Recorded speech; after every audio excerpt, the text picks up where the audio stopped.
Ina Podcast.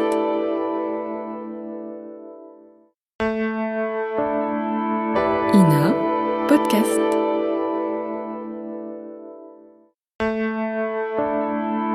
Ina Podcast.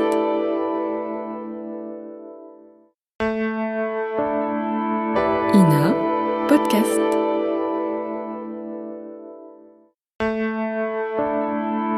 Ina Podcast.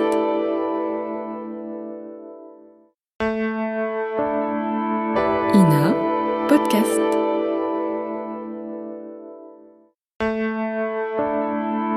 Ina Podcast.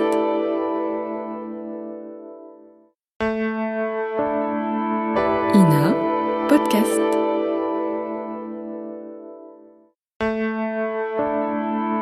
Ina Podcast.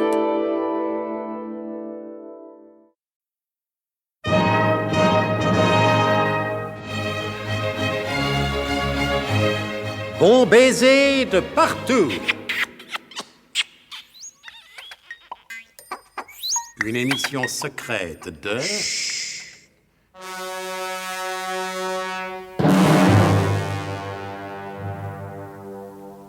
Donc, s'étant rendu compte que de son plein gré, le professeur Slalom Jérémy Ménherlach ne quitterait jamais la Croix du Nord, les agents du SDUC tinrent une conférence. Je comprends pas très bien. Avait dit Albert Tunoulet à plusieurs reprises, mais ça n'avait étonné personne.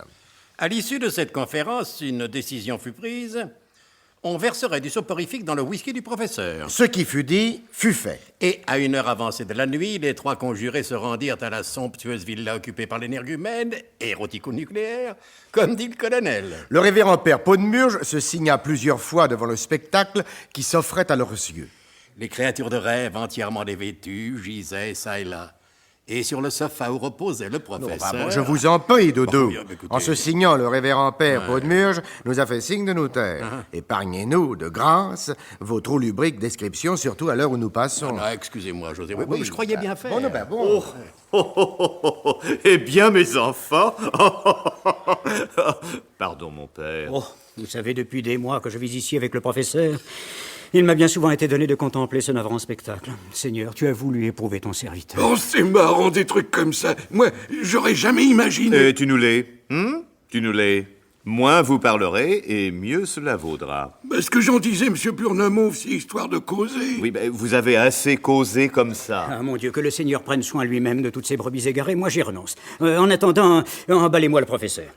Mais mon père, on peut pas l'amener comme ça dans une cabine spatiale. Mais ça ne fait rien, on l'habillera plus tard. Bon, compris, Tunoulet. Et une fois de plus, ce qui fut dit fut fait. Ils prirent l'ascenseur pour monter jusqu'à l'astroport. Faut-il rappeler en effet aux incurables distraits que la Croix du Nord se présentait sous la forme d'une gigantesque sphère creuse, à l'intérieur de laquelle avait été aménagé ce petit paradis que le professeur ne voulait pas quitter. Au moment d'entrer dans la 2 chevaux de l'espace, une surprise les attendait. Ne bougez pas. Restez où vous êtes. Les mains en l'air, s'il vous plaît. Oh, mais Tunoulet, ce n'est pas une raison pour laisser tomber le professeur. Il a dit les mains en l'air, monsieur Burnemauve. Et comme il a un revolver... Vous auriez pu faire comme moi, n'est-ce pas? Poser doucement le professeur à terre, enfin si je puis dire, et lever les mains ensuite. Ah là, plus vite que ça, vous là-bas, s'il vous plaît. Voulez-vous, Zorbeck, que je mette bon ordre à tout ça? Ferme-tac, taisez-vous. Ah, Zorbeck, toujours sentimental. Ça vous jouera de vilains tours. Ferme-tac, taisez-vous. Et vous autres, les mains en l'air. Petit changement de programme, messieurs. C'est nous qui allons partir avec le professeur. Mais, cher monsieur, votre véhicule spatial est hors d'état de fonctionner normalement. Eh bien, c'est bien pourquoi nous allons prendre le vôtre. Hein. C'est le colonel qui va être surpris de vous voir. Oh, mais nous n'avons pas l'intention d'atterrir au pied du colonel. Pourtant que vous le vouliez ou non, c'est ce qui se produira.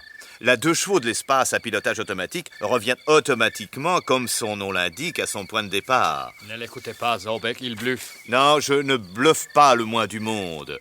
Et si vous me connaissiez mieux, vous sauriez que ce n'est pas du tout mon genre. Ah. Non. Prenez la 2 chevaux de l'espace, puisque pour le moment vous êtes les plus forts, vous avez des armes à la main. Après tout, ça m'est égal. Vous verrez bien ce qui se passera. Zorbeck, je vous dis qu'il bluffe. Mais rien n'est plus facile à vérifier. Allez-y, montez, partez. Après tout, la vie sur la Croix du Nord n'est pas tellement désagréable. Zorbeck, je vous dis qu'il bluffe. Écoutez, ferme-ta, taisez-vous maintenant, ça suffit, non? Enfin, Alors. écoutez, messieurs, si vous croyez que nous avons été assez malins pour piloter cette cabine tout seul, je vous en prie, regardez-nous. N'est-ce pas? Mon quotient intellectuel est d'un demi-point. Quant à mon adjoint, regardez-le. Mais moi, j'ai eu plus de 288 000. Tunoulet, combien de fois faudra-t-il vous dire que ce n'est pas le moment? À cet instant, ne venez-vous pas de prouver ce que vous êtes réellement, c'est-à-dire un parfait imbécile? Oh, monsieur Burnemauve, je crois que vous exagérez. Alors, cher monsieur, n'êtes-vous pas convaincu? Il n'y a aucune raison d'être vaincu par ce baratineux. Je vous le dis, Zorbeck, il bluffe. Je ne baratine pas. Installez-vous dans la 2 chevaux de l'espace, et vous verrez bien ce qui arrivera, et cette fois-ci, sans personne pour venir à votre secours.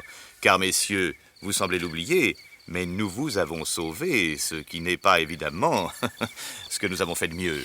Vous nous avez sauvés, certes, d'une mort affreuse, mais comme le dit le colonel de Garlas, votre patron, à la guerre secrète comme à la guerre secrète. Pour l'instant, c'est nous qui sommes les plus forts. Non, C'est? Qu'est-ce que c'est, celui-là?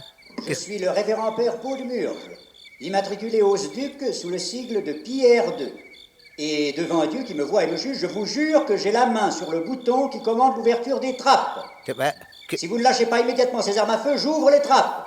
Et vous connaîtrez la mort que nos amis vous ont épargnée en se portant à votre secours. Eh, pas de blague, mon père, on est là, nous aussi. Tunoulet, encore une fois, vous allez tout gâcher. Je donne l'absolution à mes amis et j'ouvre la trappe. Alors, Zorbeck, que décidez-vous? C'est bon, mon père, vous êtes les plus forts.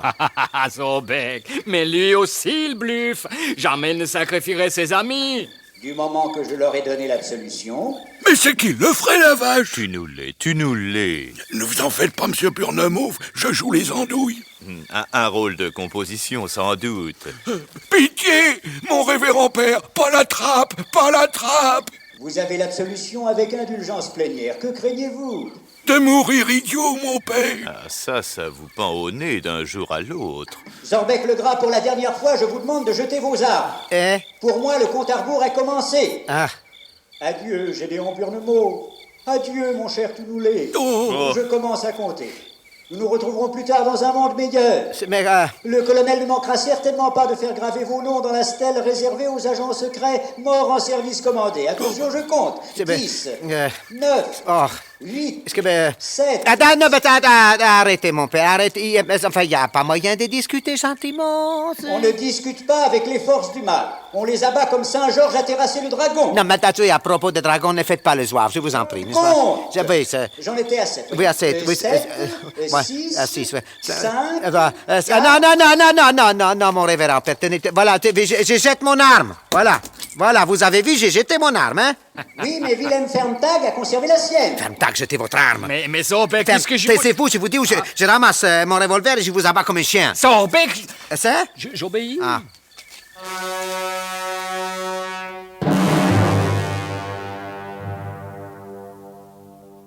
Et grâce à l'énergique intervention du révérend père Paudemurge, tout rentra dans l'ordre, ce qui était la moindre des choses pour un homme d'église. Gédéon Burnemauve et Albert Tunoulet, en compagnie du père Paudemurge et du professeur, toujours endormi, prirent place à bord de la 2 chevaux de l'espace. Tandis que Zorbeck le Gras et Willem Fermtag regagnaient leur cabine spatiale toujours en remorque derrière la 2 chevaux de l'espace... Pendant le voyage, réveillé, le professeur dit... Mais par le bugmuche michazéro sphéroïdal d'os d'aller foutu bigotron, où suis-je?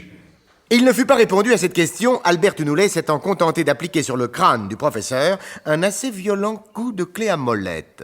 Vous y avez été peut-être un peu fort, mon fils. Le colonel tient absolument à ce que nous ramenions l'énergumène érotico-nucléaire en parfait état de marche.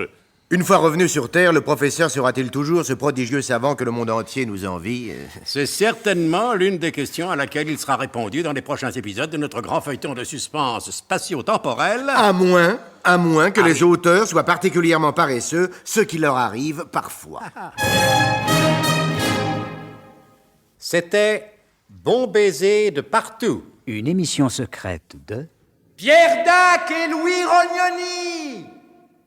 Décryptage et mise en code, Jean-Wilfried Garrett.